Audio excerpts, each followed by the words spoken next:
welcome to the first edition of Gun Talk with Carrie. And her trusty sidekick. This is Jimmy.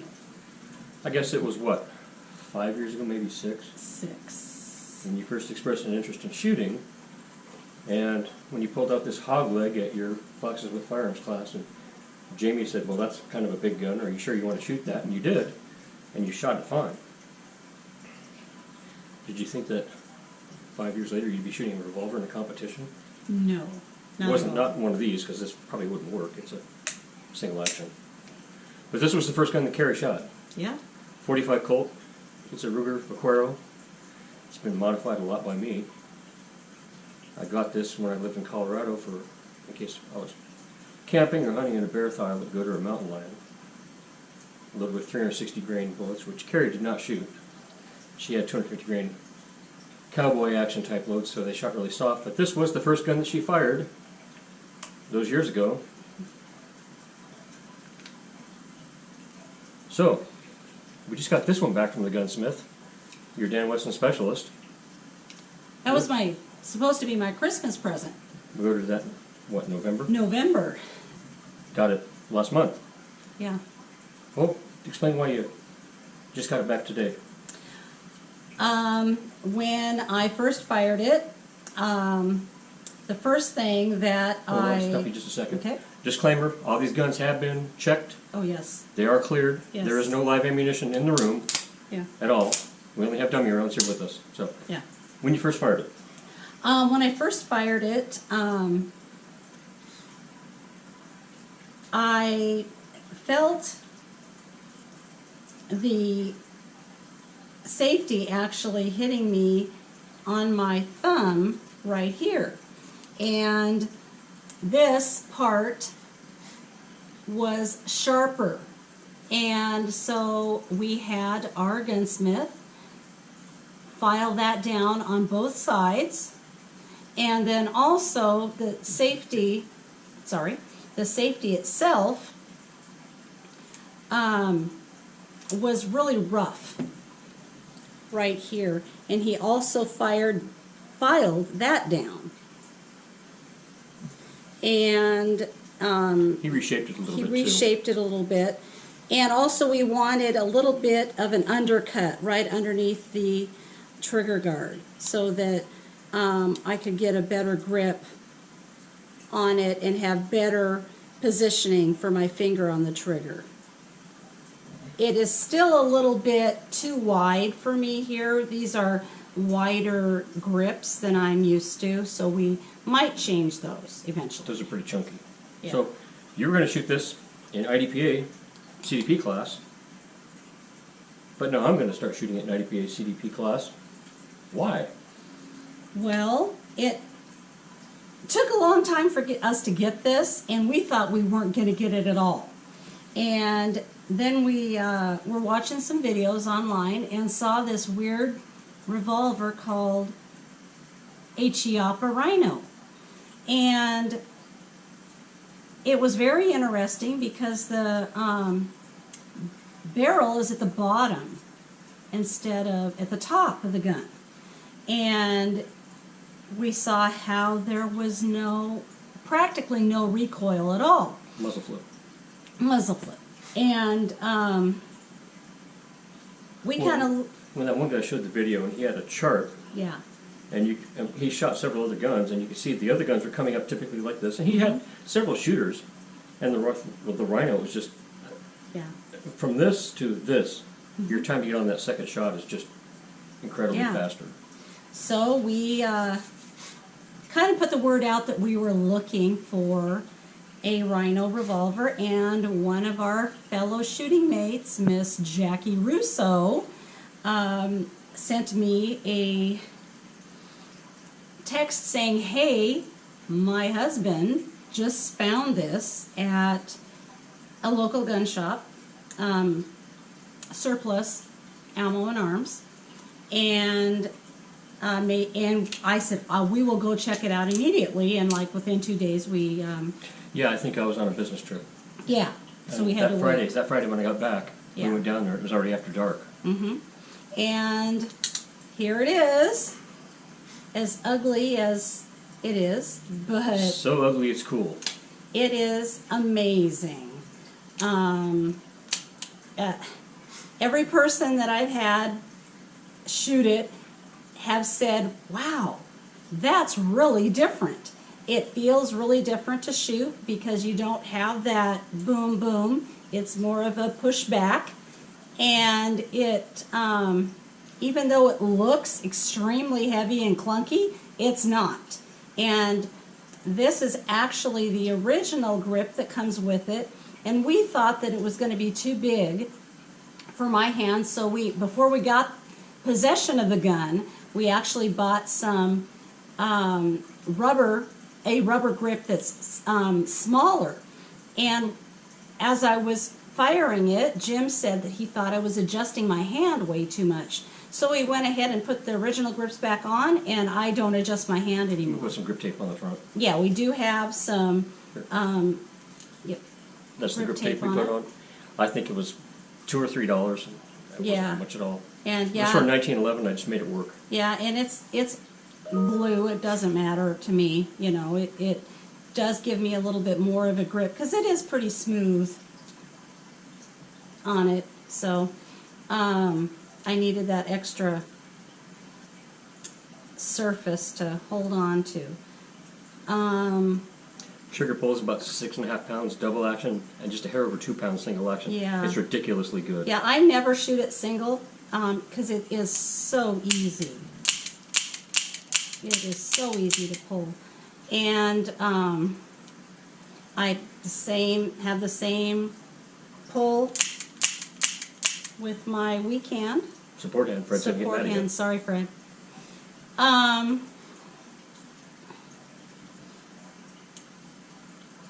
Nope. Oh, I guess, yeah.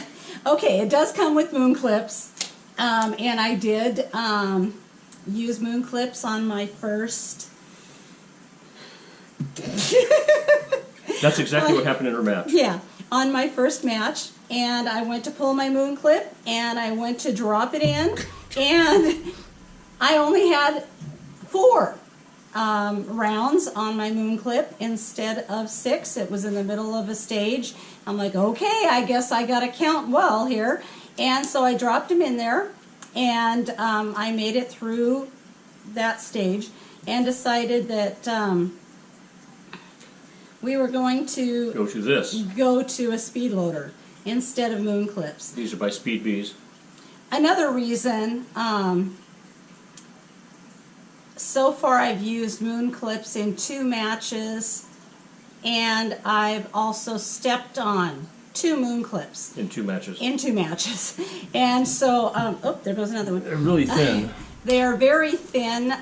These are the moon clips that you can get from Chiappa, and I think they probably could have done a little bit better job on the thickness of the moon clip and the ability to hold different kinds of rounds. These are dummy rounds, but the same thing happens with regular live ammo. It just flops out of there, depending on which ones you get. So, the advantage of moon clips, they're cheap. They're cheap. These are not cheap, No, no. but they work. They work. This is a Speed Bees, and Speed Bees makes their speed loaders specifically for Chiappa, so it fits perfect. Other speed loaders, you kind of got to get. Yeah, you tried those Safari Land Comp 2s, and they've just, no, It was too difficult. too slow. For them, I had to actually push down with both my thumbs to get them in. With this one, all I have to do is push, and it's there.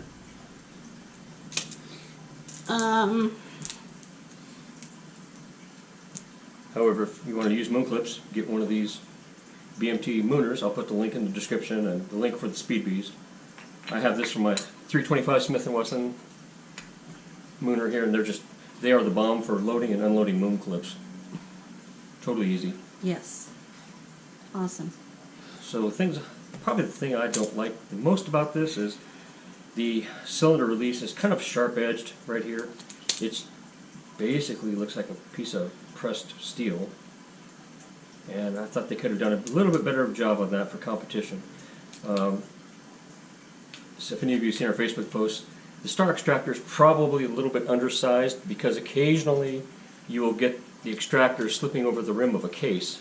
And that sucks in the middle of a match because then you have to try and get the case out, and time keeps on ticking, as Steve Miller would say. So I may try and contact some gunsmiths to see if he can weld some material on the star and then reshape it so that it's cut a little bit bigger here. And I'll see if I can find that picture comparing it to a Smith & Wesson star extractor. It's just a better fit to the cylinder. But like they say, no gun is perfect ever out of the box. So, Carrie's going to be shooting this until what? At least the October I'll Southern be Bell shooting match? it for our Washington State match, and then there is the inaugural Southern Bell all women's match in Mississippi. I will be going to and shooting it there. So that means I could shoot the Specialist until then and transition from shooting old slab size, which is a 1911 A1. Pretty basic gun. It's been pretty good, pretty reliable. Had a few issues with the magazine or the slide not locking back, but it's always gone bang. This one, of course, has a few advantages. It's got the magwell. It's got textured front strap and mainspring housing. Extended beaver tail, you know, all the typical stuff, and it's a Dan Wesson, so why wouldn't I shoot it? So I'll be shooting this until then. The sights. And the sights are the Heineke straight ball 8 sights. Let's see if I can get a good picture of that. I didn't think I would like them at first, but they're incredibly fast. And it's almost like they line themselves up.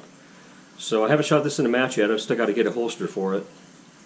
We haven't shot it outside either. We've just shot it indoors. So that's going to be going to I'll be going to that at least until October of this year, 2020. And then for the next year, I'll be shooting this exclusively because Carrie's probably going to go to the Specialist after Yes. October. So that means I'll be kicked off that because it's really her gun. And of course, if I find out I don't do as well, I might go back to my little, Rhino. Well, let's go back to the Rhino for a second. Okay? Why? Where'd that goofy moon clip go? That doesn't matter. It's right here. Yeah. You can see they fell off. You're shooting 38s. But to make IDPA rules, 38s won't make power factor if you're using moon clips. So you'd have to go to 357 Magnum if you want to use moon clips, which is going to be a lot more recoil, and probably worse if you're shooting in a low light condition is the flash. Yes. So if you want to shoot major power factor and moon clips, they also make this in a 40 Smith & Wesson. And the moon clips are thicker for that round, so they would be a lot better. And the other disadvantage of using, in my opinion, 357 Magnums with a speed or a moon clip is you got that longer round that's dangling around, and you're trying to get all 6 of these to line up in the cylinder. A shorter cartridge makes all the sense in the world if you're going to use these, because the speed loaders hold the rounds in very tightly, so you have had no problems getting it to line up. No.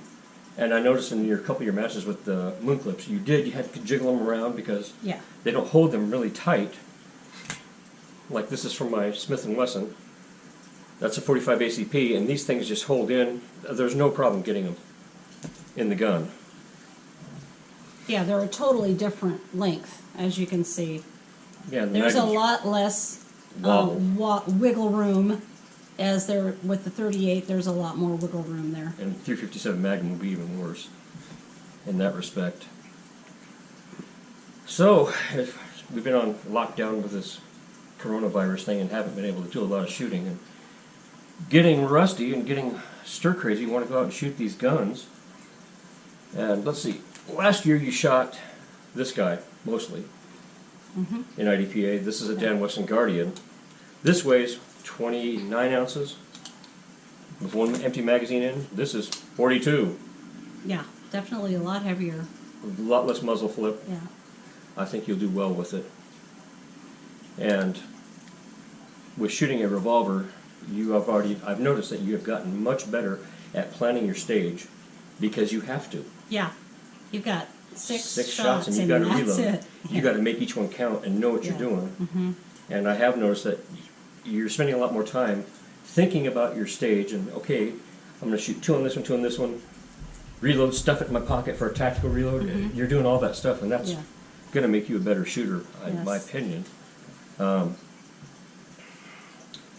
the other thing we did in this gun is it's got a 16-pound mainspring, a recoil spring in it that I just put in because we only shoot about 160 maximum power factor in these guns.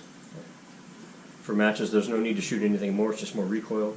So it does have a Wilson Combat 16-pound recoil spring, as does old slab sides, and as does the Guardian. It has a 16-pound recoil spring in it, and also by Wilson Combat. This one has the slightly extended magazine release that's still IDPA legal. This one has the original. We'll see how she does with it. I don't have any problem with it, getting to it. So it's been a long time since you fired this guy, and I remember you saying to me, what would anybody need more than one handgun for? Yeah, well, I don't know how many I have. I've lost count. You have more than I do now. Yes. My man card's in jeopardy, so I'm going to have to work on that. And I was telling our gunsmith Millard, I'll put his link to his shop in the description on the video also. I was telling him that Carrie's really picky about her guns, and my worst fear is somebody will say, hey Carrie, try my gun, and she's kind of honest sometimes, and she might say, well, that's a really good gun, or she might conversely say, that gun really sucks. Sometimes her filters are not existent. He was actually kind of impressed by that. He said, well, she knows what she wants, and when you shoot as many rounds as she does, over 16,000 last year, Yeah. you know what works for you and what doesn't work for you. Mm-hmm. So, with me being on the road, traveling so much, what has the whole shooting world done for you if you have to go out when I'm gone on a winter's night when it's dark at 4:30 and you got to go to the store? Yeah. Definitely a lot more confident because I do carry, and a lot more observant on what's going on around me, and a lot more than I Yeah, would you have used to been. pull your hood up so that your hair wouldn't get wet or whatever if the weather was bad outside and your head was down. Yeah. And you weren't looking around, okay, there's some bad looking dude over there or over there. Yeah. And you had that incident in the Walmart parking lot where one of those rape vans, as I call them, was 2 guys were scoping out somebody that you knew. Mm-hmm. Yeah. And so I just went ahead and went over to her and let her know that they were watching her, and I told her I was just going to stay with her until she was all done filling up her car. And she said, well, do you want me to wait for you to get back to your car? And I said, no, it's okay. I'm fine. I'm carrying. And, yep, they didn't bother either of us. And you wouldn't have even noticed that before. No, I wouldn't have noticed it at all. Because competitive shooting and the scenarios we go through, Yeah. and I think I've pointed out things to you as we've gone, look at that over there or look over there. That kind of makes me concerned that these guys are sitting over there with nothing to do, but they're looking at. Definitely, yeah. You just notice things like that.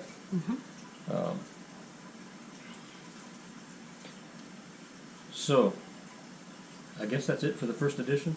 Yeah, Is there anything else? I don't think so. I think we've covered everything. I'd encourage all the ladies to learn how to shoot, get involved in the shooting sports. We've seen so many ladies come into it just in the time. I took a 17-year break, got back into it, and I've seen the changes in your self-confidence. I've seen changes in some of the other ladies. One lady we know, she's gotten in really good physical shape, so she can shoot faster. Yeah, And she's close to our age. yeah. And good for her. That's fantastic. I love to see that. You've seen the self-confidence come out. Oh, yeah, definitely. From somebody that's really scared to shoot a gun and jumps every time they hear one go off in the range, to someone actually being confident in picking up the gun and knowing how to shoot it And To say, do you have any more ammo? yeah, exactly. This gun's empty. You got some more ammo? Yeah. So it's fun. It is a lot of fun. It is. It's very fun. The people that you meet and compete with, they're wonderful people. Well, they're members of our extended family now. Yeah. They're always there to help and to offer advice and to answer any questions you have. And it's a very, very fun sport. All right, we'll close it out. I'll put some links in the description for the different products and our gunsmith that we use. If some of the video doesn't show some of the details, I'll put in some still pictures. And we'll get this uploaded tonight. Okay. Peace out. Mm-hmm.